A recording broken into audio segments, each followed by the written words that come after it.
Bonjour à tous, c'est Emmanuel, j'espère que vous allez bien et nous allons voir aujourd'hui, donc nous continuons sur la reconnexion avec notre enfant intérieur, comment il peut nous aider à nous mettre en mouvement.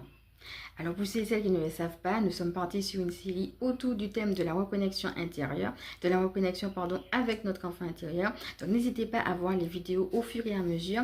Et puis si vous me prenez en cours, et bien peut-être à revoir aussi les vidéos qui vous appellent. Alors installez-vous confortablement avec un petit verre d'eau si vous en avez envie et puis de quoi noter. On est parti.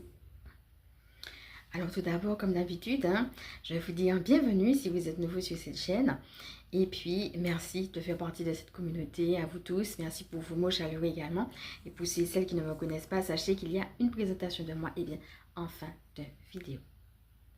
Alors, on va respirer profondément et puis, je vais commencer par, parce que ce sera vraiment la suite. Voilà, on avait des synchronicités, donc je vous ai aussi présenté des cartes autour des synchronicités qu'on a eues la dernière fois. Et on va commencer par l'amifée, la carte qu'on a vue la dernière fois en introduction. Et puis voir qu'est-ce qu'on a autour du chiffre 6, puisqu'on avait eu deux fois le chiffre 33 la dernière fois. Donc n'hésitez pas de vous-même, si vous en avez l'appel, à jouer aussi avec les chiffres. Peut-être vous-même, vous avez envie de faire des recherches sur le chiffre 3, le chiffre 33, le chiffre 6, etc. Regardez comment il vous parle. Voilà, regardez comment le tirage vous parle. Mais aussi, n'hésitez pas, si vous en avez envie, bien sûr, à faire vos propres recherches. Et puis, sachez que les heures miroirs aussi peuvent vous parler. Peut-être vous avez eu des heures miroirs et peut-être aussi qu'il y a eu des synchronicités. D'accord? Donc, n'hésitez pas à regarder, voilà, à prêter attention aussi à ceci.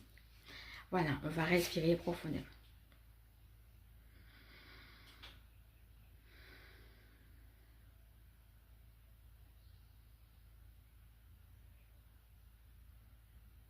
Ce que je suis en train de capter là tout de suite, c'est que pour certaines personnes, la lecture peut vous aider.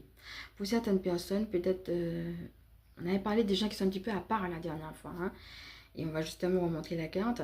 Et pour certaines personnes, justement,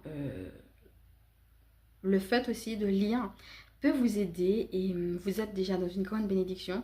Et peut-être justement le fait d'être en interaction avec un livre va permettre aussi de cultiver cette bénédiction-là. Ce qu'on est en train de me dire là-haut, c'est l'idée des interactions. C'est quoi les interactions que tu as? On a parlé des relations, ça c'est les gens qui sont autour de toi. Mais tu sais, parfois on est au milieu des gens et puis on se sent seul. Ils sont là, mais on n'est pas en relation avec eux. Ils sont juste là dans notre environnement. Mais interagir, ça veut dire qu'il y a un échange entre les deux. Et là, ce que j'entendais, c'est quelles sont tes interactions. Ça va être important pour justement notre enfant intérieur d'avoir les bonnes interactions. Ok? Donc, je vais te laisser regarder tout ce qu'on a dit autour des relations. Et puis, si